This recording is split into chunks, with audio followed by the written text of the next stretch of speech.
Hello folks, this is Joseph Gabaldon. Today I come to you to talk about a guitar that I made a little demo a few months back. It's this one over here. It's the Zach Myers signature guitar. I don't know if the shot is good enough for me to show it completely, but this is it. And the review that I'm going to do today, as I always do, is first unbiased, as I'm not linked to ESP or to PRS or to any brands that I review. And secondly, I'm not going to give you a list of the specifications. I'm going to tell you my experience buying this guitar, what I like about it and what I don't like about it, just as a guitar player. And the reason why I'm not going to get into the specs is, first, you can find them at the PRS website. Secondly, there's already a bunch of reviews with super high quality of audio and video where they go through them. So it would not make any sense for me to do it again. But I would like to tell you my story with this guitar. I bought two of them, and why I returned one, why I might encourage you to buy one of these, what's the pros and the cons. So let's begin. Well, the first thing you want to know about it, it's that it's made in Korea. I really like guitars made in Korea. I think they have very high quality standards, and I like them a lot. This is no exception. The quality is great, it's well finished, it shines like no other. The front is beautiful. I got the Trampas green, which is one of my favorite new colors released by PRS. The pictures do not make it any justice. It's beautiful. Of course, the top is a veneer. It's not really a maple top, but it still looks fantastic. And the way they made it was really graceful. Things that I really liked about it. Well, first things first. It is a semi-hollow body guitar, which usually this type of construction usually gets really pricey. And let's not even get started on PRS, which is not the cheapest brand. But this one goes, I paid for this one $600. I bought it on reverb.com, and it came with a bundle. New, of course. It's one of the very few guitars that I bought new within the last few years. And the bundle was pretty good. It came with like cables, guitar stand, a tuner, gig bag. Like, actually, it comes with a gig bag already, a PRS gig bag. So it seemed like a good deal. Still, it was a low price. So the bundle, not even the bundle, is curious, but sometimes you find offers like that on Reverb. You find a new guitar in a bundle, which is cheaper than most sellers will sell the same guitar. So I was very pleased with it. And when I got it, I was very pleasantly surprised as well, because it played great. The action was perfect, no fret bass at all. It came great out of the factory. It was great. The top is gorgeous. Like, it's, in the case of this one, is book matched, or it looks book matched. You can never know. Maybe no, actually it is not. But they picked two pieces that really look alike. So good. The back of the neck is it seems like it's been lightly sanded. It's not glossy. Everything is glossy except for the back of the neck. It's not sticky at all. It feels great. It's really a very good guitar. I've seen reviews in which the reviewers complained about the pickups. Okay, so about the pickups. I don't think this guitar was meant to be played mainly in clean. That being said, I had really great results playing in clean. It's not a glassy, clean tone that you could expect from a jazz guitar, but still, I don't know, I thought it was good. humbucker clean. What can I say? But still, the hollow body kind of projects a little more of the sound. So I'm really pleased with the way it sounds. The fretwork was immaculate. I have no complaints whatsoever. I like even how the tuners vintage style match the body of the guitar. The top is a good choice especially for the price. You could expect the same thing for like 3-4 times at least for an average guitar of this quality. I know that PRS makes more SEs that are hollow body, or sorry, semi-hollow body, but this one stands. I can tell you that I tried a couple at Guitar Center, and I really liked this one much. The inlays are also great. They are made of plastic, I think. It's not the real thing, but they look the same, and obviously it doesn't make any difference when you're playing. So a great guitar in the overall. Like, I was really pleased. In fact, and here's where the story gets interesting. I liked it so much that I decided to get a second one, because I thought, you know how these signature guitars go. Sometimes they make it for a year or two, and depending on sales, they will discontinue the model, or they will try a different variation. And this one was so perfect, in my opinion. I really got excited with it, that I decided to buy a second one.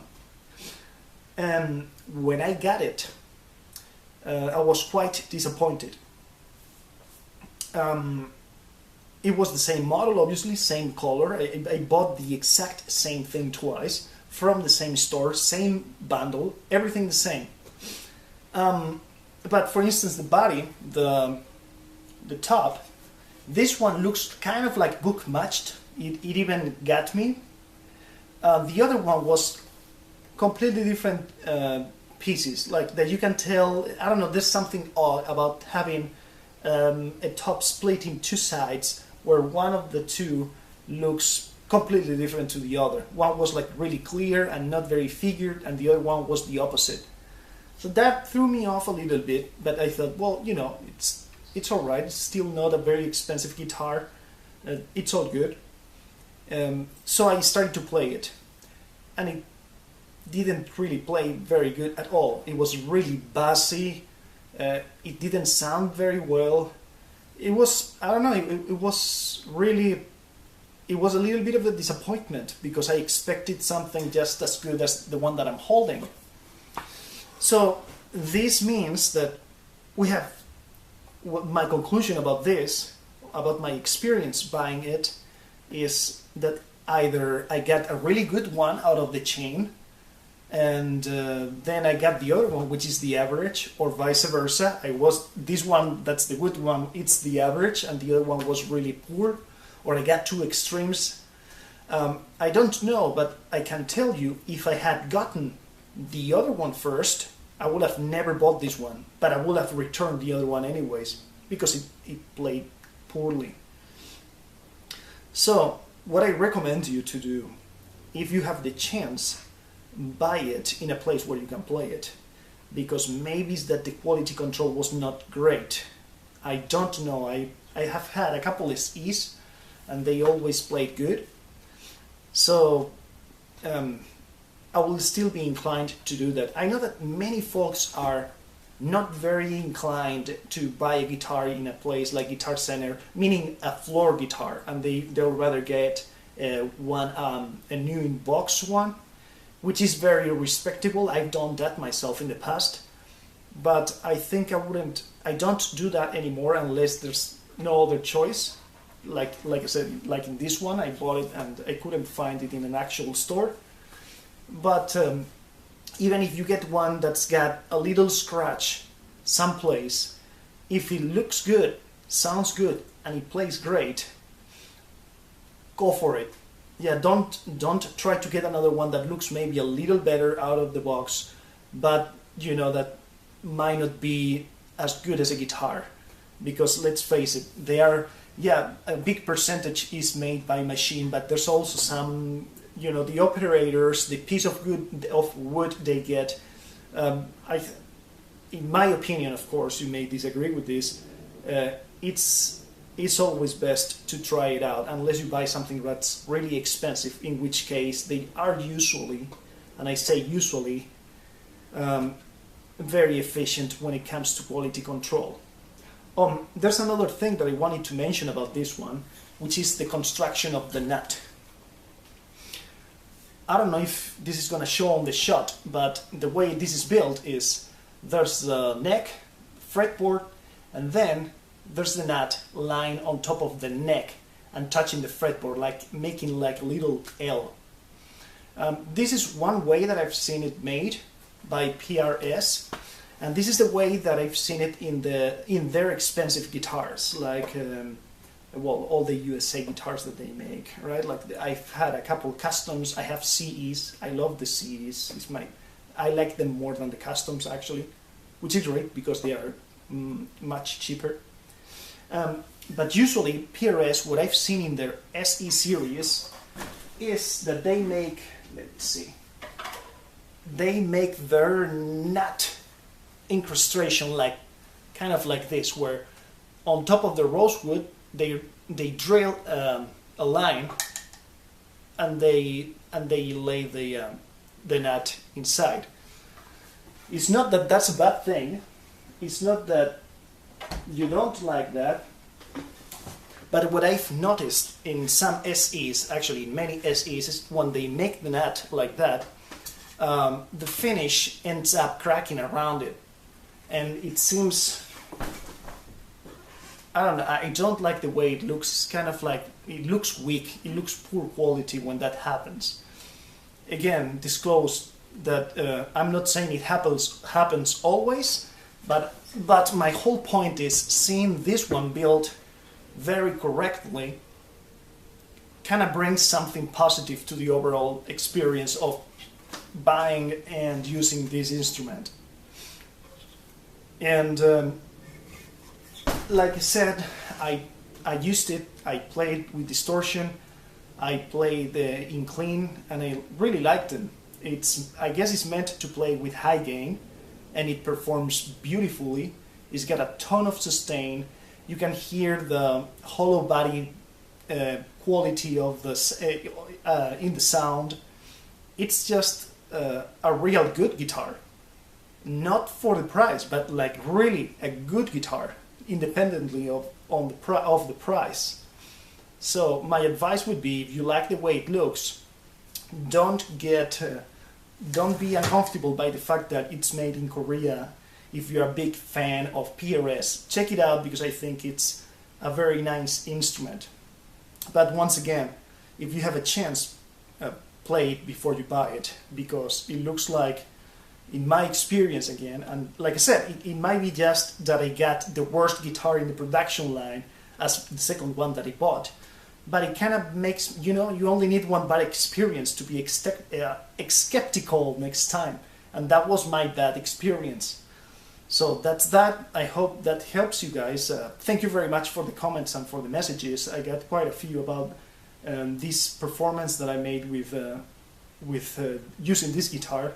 I really appreciate each one of your comments. I also appreciate your constructive criticism. I try to ignore the trolls, so if you're a troll, then please don't leave a comment. Nobody needs to hear your miseries. And I don't know, you guys feel free to request any videos or anything you want to do. I've got quite a few guitars that I do videos from time to time. Sometimes guitars that I don't think they are interesting or that interesting, folks start to ask me to play them or to review them. So that's that. I hope you enjoyed it, and thank you very much for watching.